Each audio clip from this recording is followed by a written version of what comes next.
When there's no more hope is left in me, I can see what comes my way.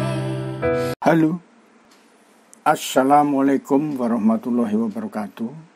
Selamat berjumpa lagi dengan saya Anggono Raras melalui saluran Bisnis Kampus dengan tema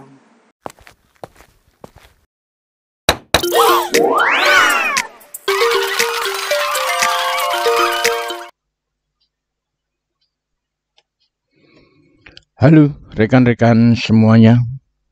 Dalam masa pandemi saat ini, aktivitas perusahaan yang perlu diperhatikan itu ada 3 hal.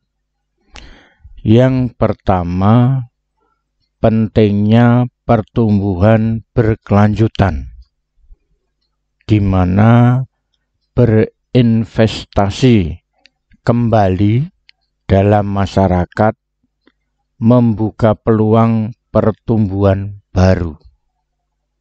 Yang kedua, faktor baru kesehatan. Pelanggan membayar terkait perilaku etis perusahaan. Yang ketiga, pengaruh dari dalam, di mana generasi Z dan generasi Z saat ini merupakan karyawan yang mempunyai pengaruh sangat penting dalam satu perusahaan. Faktor baru higienis. Rekan-rekan semuanya, ketika marketing 3.0 diperkenalkan 1 dekade yang lalu, didorong oleh tujuan model bisnis adalah merupakan sumber diferensiasi yang relatif baru, yaitu mengutamakan adanya keunggulan kompetitif. Ada kelompok pelanggan yang mulai menyukai merek yang aktivitasnya memiliki dampak sosial yang positif.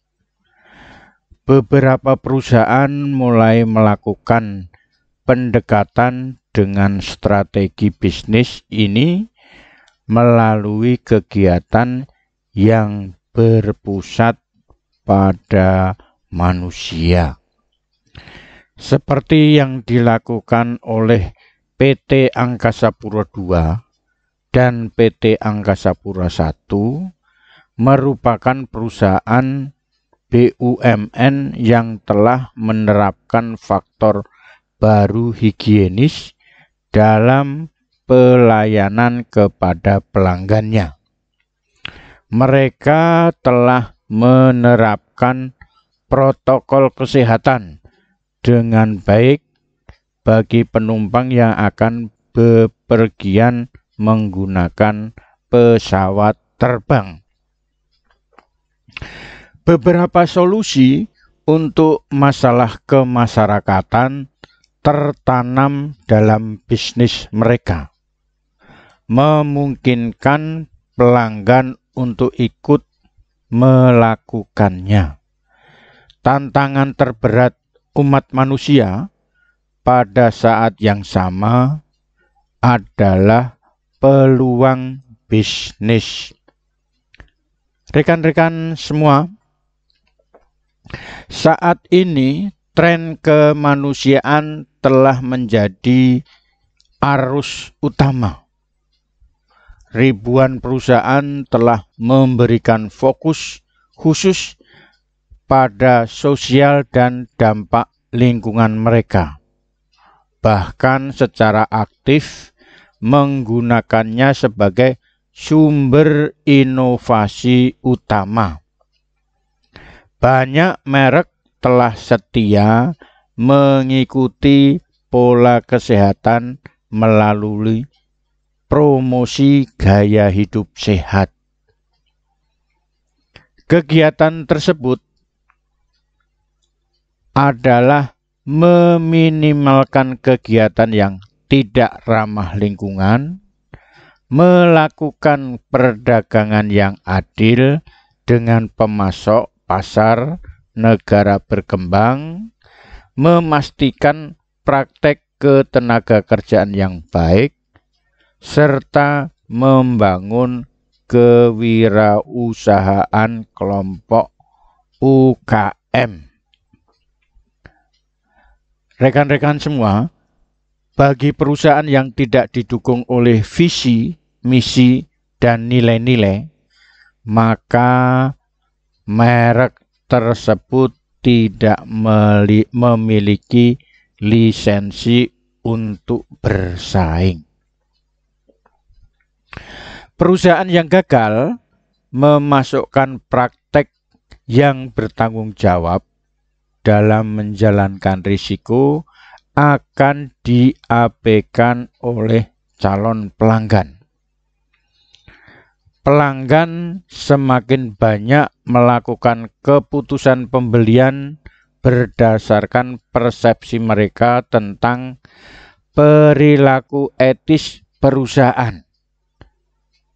Memang pelanggan sekarang mengharapkan merek bekerja demi kebaikan masyarakat luas, dan perusahaan pasti tahu tentang hal itu.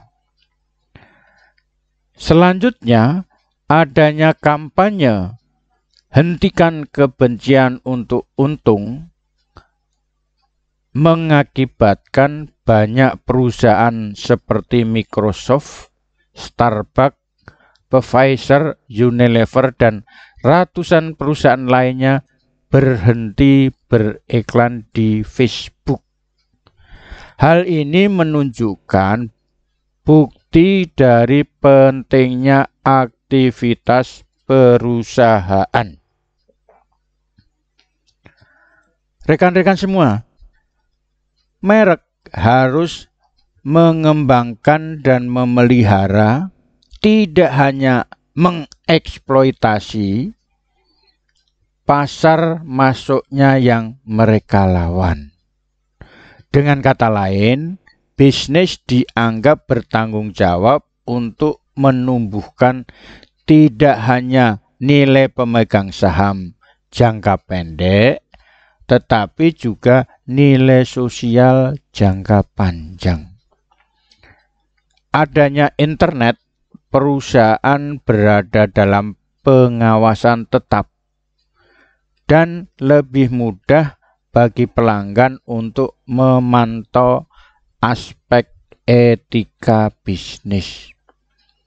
Sekarang menjadi standar praktek bagi perusahaan untuk mempublikasikan kemajuan perusahaan mereka melalui laporan berkelanjutan yang secara teratur mengungkapkan dampak ekonomi, lingkungan, dan sosial yang disebabkan oleh kegiatan operasional perusahaan. Baik, rekan-rekan semua, diskusi kita atau sharing saya cukupkan sekian. Mudah-mudahan bermanfaat bagi kita semua. Terima kasih. Wassalamualaikum warahmatullahi wabarakatuh.